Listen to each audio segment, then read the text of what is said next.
जय हिंद, जय भारत। कैसे हैं सभी?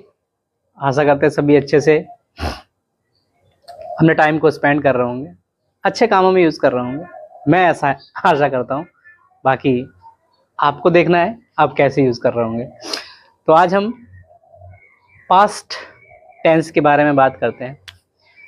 आज का टॉपिक हमारा क्या है? Past tense. Past tense means भूतकाल। आज हम भूतकाल के सेंटेंसेस की बात करेंगे। किसकी बात करेंगे? भूतकाल की। ओके। तो जैसे कि सभी सेंटेंसेस में हम बात करते हैं कि पास्ट टेंस भी 4 हैं। पास्ट इंडेफिनिट, पास्ट कंटिन्यूअस,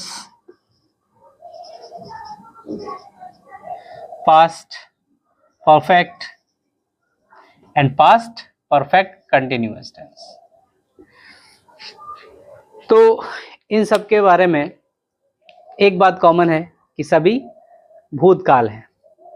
भूतकाल को जानेंगे तभी तो हम भविष्य को सुधार सकते हैं।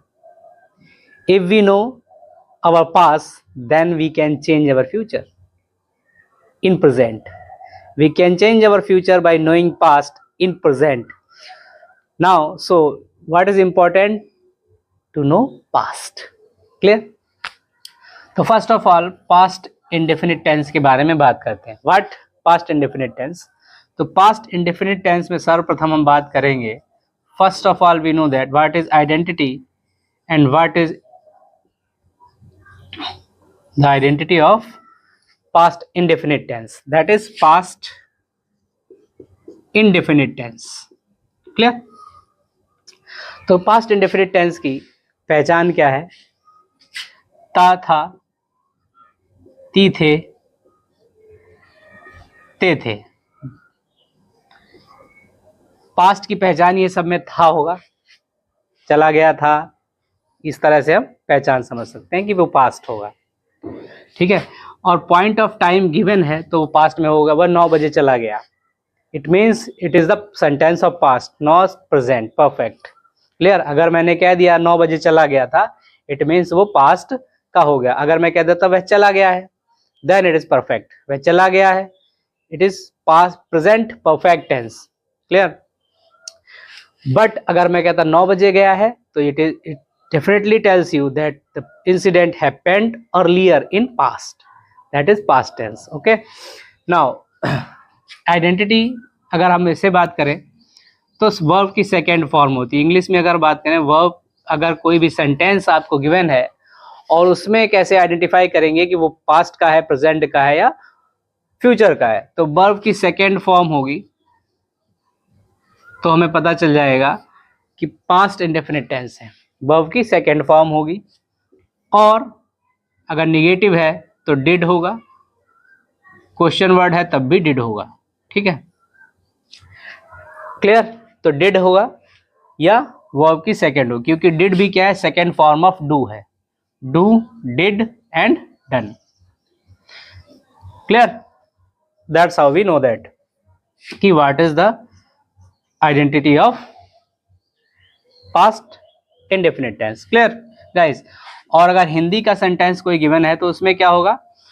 वह घर जाता था, वह स्कूल जाता था, वह स्कूल जाता था, तो यहां था हो गया। वे मेला जाते थे, मेला जाते थे। क्लियर? वह 9 बजे घर चला गया, वह 9 बजे घर चला गया। तो पॉइंट ऑफ टाइम अगर गिवन है और गया है, अगर वैसे क्या होता, वह घर चला गया, तो यहां पर आप परफेक्ट, पास्ट परफेक्ट में बना सकते थे और पास्ट इंडेफिनिट टेंस में भी बना सकते हैं। But it is specifically classified here कि 9 बजे चला गया है। इट मीन्स ये इंसिडेंट बहुत पास्ट में हो चुका है। इट मीन्स ये क्या है? पास्ट का है। That's why we make in translation as a past indefinite tense. Clear? Point of time अगर गिवन है तो इट मीन्स वो पास्ट का है। क्लियर है ना पास्ट का? ओके गाइस, तो that is how we identify past indefinite tense. Okay, clear? Now अब हम सेंटेंस बनाते हुए समझते हैं पास्ट इंडेफिनिट टेंस को। Past indefinite tense. ओके, अब हम पास्ट इंडेफिनिट टेंस के सेंटेंसेस लेकर आपको समझाते हैं और आप समझेंगे ऐसा मैं मानकर चलता हूं। ठीक है, तो सबसे पहले हम असर्टिव सेंटेंसेस ले लेते हैं। पॉजिटिव सेंटेंस, वह खाना खाता था। ठीक है, अब यहां क्या है, जैसे मैंने कहा लिए खाता था, और ऐसे ही मैं एक और सेंटेंस लेता हूं, उसने 10 बजे खाना खा लिया था। ठीक, दोनों सेंटेंस को बनाते हैं। ओके, तो वह खाना खाता था, वह खाना खाता था, और उसने 10 बजे खाना खा लिया था। तो how to make it? First of all we, अब जैसे यहां पर क्या है, करता, तो इसकी क्या ट्रांसलेशन होगा? ही। क्लियर? अब मैंने कहा यहां पर वर्ब क्या है? खाता था। तो जैसे कि मैं ऑलरेडी बता चुका हूं, यहां पर क्या होता है? SVO होता है। इंग्लिश ट्रांसलेशन में क्या होता है? सब्जेक्ट, वर्ब एंड ऑब्जेक्ट, यही ऑर्डर होता है। क्लियर? तो यहां पर सब्जेक्ट क्या है? ही। वर्ब क्या है? खाता था। अब यहां मैं ऑलरेडी कह चुका हूं कि वर्ब की सेकेंड फॉर्म का यूज होता है पास्ट इंडेफिनिट टेंस में। वर्ब की कौन सी फॉर्म का यूज होता है? Past indefinite tense. किस फॉर्म का यूज होता है? पास्ट इंडेफिनिट टेंस का। ठीक है, पास्ट इंडेफिनिट टेंस की वर्ब की सेकेंड फॉर्म का यूज होता है। तो सेकेंड फॉर्म क्या है खाने की? Eat, ate and eaten. Clear? तो यहां सेकेंड फॉर्म एट है। He ate he ate food लिख सकते हो, एट द फूड भी लिख सकते हो। क्लियर? ही एट फूड, उसने खाना। अब यहां भी क्या होगा? उसने खाना 10 बजे खा लिया। ही खा लिया था। यहां पर क्या 10 बजे, अगर मैं लिखता उसने 10 बजे खाना खा लिया, अगर मैं था हटा दूं, ये रख दूं, तो यहां पर कुछ बच्चे कंफ्यूज हो जाएंगे कि ये परफेक्ट, प्रेजेंट परफेक्ट भी हो सकता है कि नहीं सर जी? मैंने कहा हो सकता था, लेकिन होगा नहीं। बोले क्या है? हमने देखो भाई, काहे नहीं हो सकता है? हमने काहे नहीं हो सकता है, देखो इसमें लिखा है 10 बजे। क्या लिखा है? 10 बजे लिखा है कि नहीं? हमने कहा हाँ लिखा है सर जी। तो हम कहेंगे जब 10 बजे लिखा है, इट मीन्स वो खाना पहले ही खा लिया है। इट मीन्स वो पास्ट में खाना हो चुका है, अभी अभी खत्म नहीं हुआ है। Time it is given here. यही मैं समझाना चाह रहा हूं। पॉइंट ऑफ टाइम अगर गिवन है, देन इट मीन्स यह पास्ट में ही बनेगा, पास्ट इंडेफिनिट है। अब अगर मैं 10 बजे हटा दूं, उसने खाना खा लिया, ही हैज टेकन फूड हो जाएगा। But here time is given, that's why it is translated in past indefinite tense. ठीक है, तो ही खा लिया, ate food at 10 o'clock। Clear? तो that's how we make translation of past indefinite tense. Okay, now we go for negative sentence. Negative sentence को समझते हैं। Negative sentence past indefinite tense के।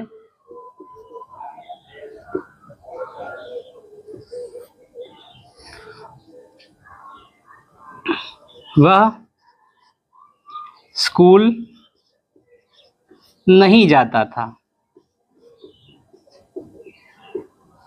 अब काहे नहीं जाता था, ये तो वही जान सकता है, हम कैसे जाने काहे नहीं जाता था, है ना। तो जानने के लिए बच्चे की मजबूरी भी हो सकती है नहीं जानना, बच्चे का एंटरटेनमेंट भी हो सकता है कि हो सकता है वो पड़ोस में खेल में व्यस्त हो। आजकल बच्चे खेल ज्यादा रहे हैं, कहाँ फील्ड में नहीं खेलते हैं, घर के किनारे बैठ के खेलते हैं।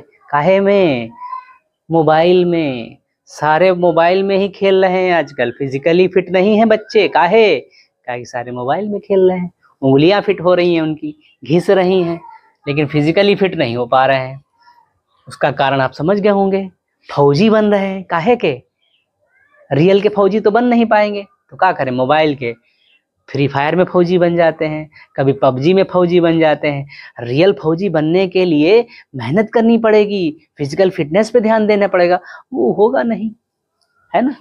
आइए देखते हैं, वह स्कूल नहीं जाता था। तो जैसे कि मैंने कहा है ये निगेटिव सेंटेंस है, तो इसमें डिड का यूज होगा। Helping verb did is used here, and verbs first form और नॉट का यूज। ठीक, वह स्कूल नहीं जाता था। He did not go to school, school को नहीं जाता था। That's how we make it clear.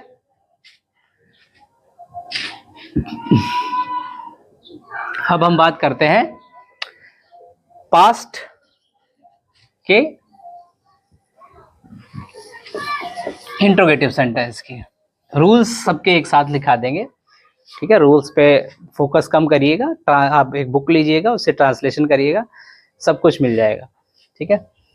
तो we are here how to translate.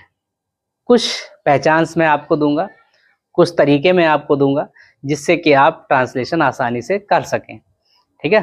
तो पास्ट इंडेफिनिट टेंस और प्रेजेंट परफेक्ट टेंस में पॉइंट ऑफ टाइम का एक ट्रिक है जो आपको मैंने बताई है।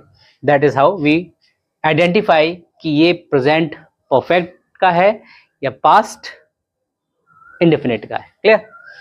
तो क्वेश्चन इंट्रोगेटिव की बात करते हैं। इंट्रोगेटिव सेंटेंस मीन्स प्रश्नवाचक शब्द, प्रश्नवाचक, जहां आपसे इंट्रोगेशन होता है, आपका इंट्रो लिया जाता है। How are you, what are you, that's the question asked to you. It means question words वाले जो भी सेंटेंस होते हैं वही प्रश्नवाचक सेंटेंस होते हैं। आइए पास्ट में देखते हैं कैसे होते हैं प्रश्नवाचक वाक्य। क्या वह कल स्कूल गया था, स्कूल गया था, क्वेश्चन वर्ड। तो यहां भी हेल्पिंग वर्ब डिड का यूज होगा। इंट्रोगेटिव जैसे कि मैं ऑलरेडी बता चुका हूं, दो तरह से इंट्रोगेटिव बनते हैं, या तो प्रश्नवाचक शब्द शुरुआत में होगा वाक्य के, या वाक्य के बीच में कहीं लेटा होगा, घूम रहा होगा। That's I told you. तो क्या वह स्कूल गया था, आई एम आस्किंग यू, क्या वह स्कूल गया था।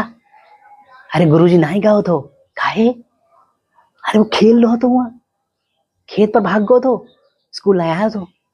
अरे स्कूल नहीं आया, हमको स्कूल नहीं, हमको यहाँ सेंटेंस बनाना है। क्या बनाना है, सेंटेंस। क्या वह कल स्कूल गया था,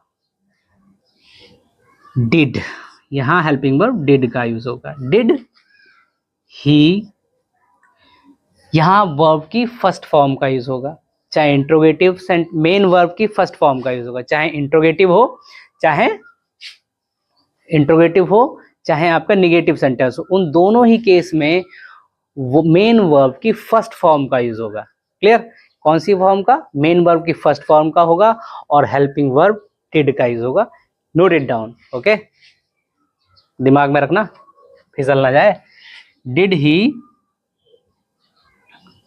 गो to school yesterday, okay, that's how we make this. Now एक दूसरा तरीका का ले लेते हैं। कौन सा वाला? वह स्कूल क्यों नहीं गया था?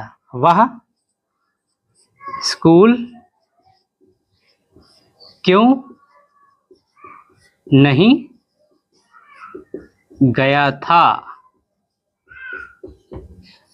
वह स्कूल क्यों नहीं गया था? अब यहाँ क्यों लगा है तो सबसे पहले इसका ट्रांसलेशन यूज करेंगे। इसकी अंग्रेजी क्या होती है? वाई। तो why then did. Why did he not go to school? Why did he not go to school? That's how we make interrogative sentences translation.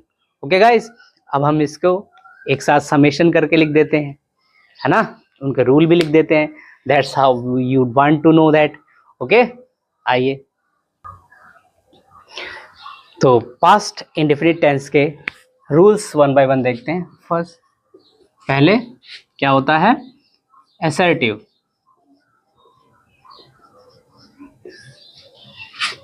Then इसके असर्टिव का पॉजिटिव,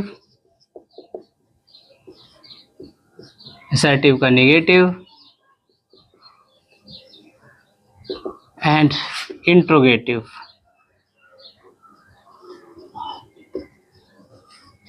क्लियर? तो इनके रूल्स देख लेते हैं। देखो, यहां वर्ब की सेकेंड फॉर्म का यूज होगा। वर्ब की सेकेंड फॉर्म। ओके, यहां मेन वर्ब में सेकेंड फॉर्म का होगा। यहां हेल्पिंग वर्ब की सेकेंड फॉर्म का यूज होगा। हेल्पिंग वर्ब डिड का यूज होगा। Main verb first form use होगा। Main verb first form. Clear? यहां हेल्पिंग वर्ब डिड और WH word and main verb की first form, first form. Clear? Next rules देख लेते हैं। यहां सबसे पहले क्या लिखोगे? सब्जेक्ट, देन वर्ब की सेकेंड फॉर्म, देन ऑब्जेक्ट। उसके बाद जो भी सेंटेंस में होगा वो उसके बाद। मेन यहां क्या होगा? नेगेटिव में subject plus did not plus verb की first form and then object. यहां क्या होगा? दो तरह के ट्रांसलेशन हैं, इंट्रोगेटिव हैं। जब वाक्य की शुरुआत में प्रश्नवाचक शब्द हो,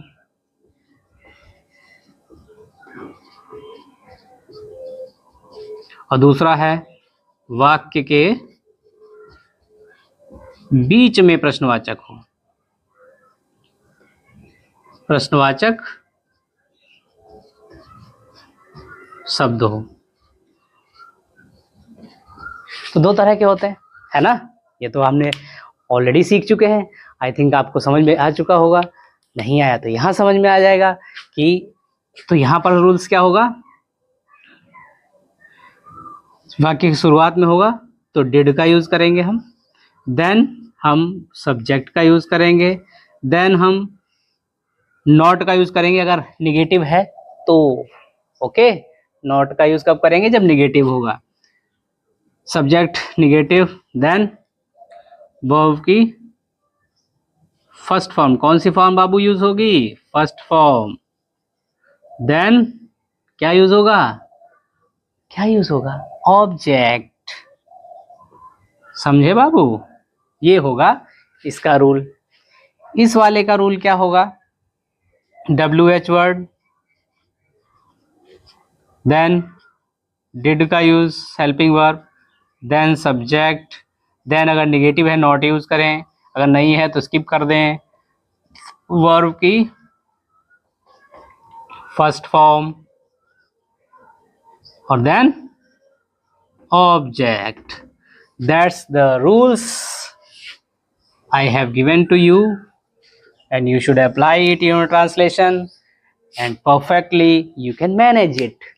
Okay, ऐसे आप अपने ट्रांसलेशन करिए, बुक कोई भी बुक उठा लीजिए, उसके ट्रांसलेशन करिए, और that book should be useful for you to know how to translate past indefinite tense. So guys, enjoy this. Thanks for watching it. Jai Hind, Jai Bharat.